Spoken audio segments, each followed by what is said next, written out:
میرے دوستوں، میرے بزرگوں، ہماری ساری داڑیاں سفید ہو گئی، ہمیں موت کی یاد نہیں آتی۔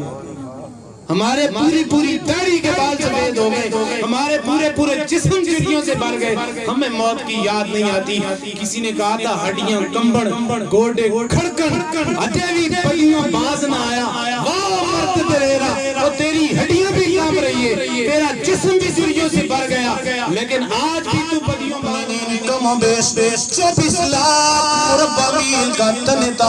امیر المومنین۔ جب آپ نے اس غلام، اس پردیسی مسافر کی آواز سنی، کام کے رہ گیا وقت امیر المومنین، تڑپ کے رہ گیا 24 لاکھ مربع میل کا امیر المومنین۔ آپ نے فرمایا، او بندے تو نے کیا بات کر دی، تو نے میرے دل پہ چوٹ مار دی، کیا تو نے کہہ دیا، دوبارہ کہہ تو نے کیا کہا۔ وہ بندہ کہنے لگا ہے عمر، دنیا کے کاموں کے اندر لگ کے اپنی موت کو نہ بھول جانا،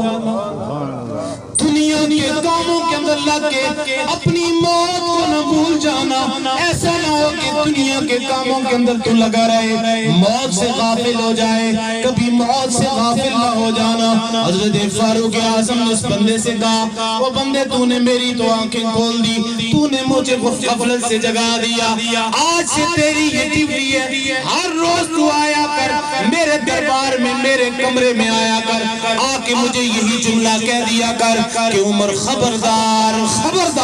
اپنی موت کو نہ بھول جانا، تاکہ مجھے موت کی یاد آتی رہے۔ وہ بندہ ایک دن نہیں، 2 دن نہیں، پورے 3 مہینے تک آتا رہا۔ علماء کرام نے لکھا کہ 3 مہینے کے بعد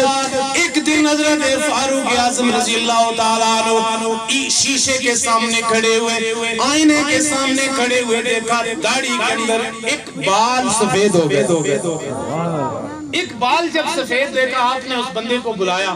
اور بلا کے کہا، سنگی آج تو باز نہ آئی، آج تو باز نہ آئی۔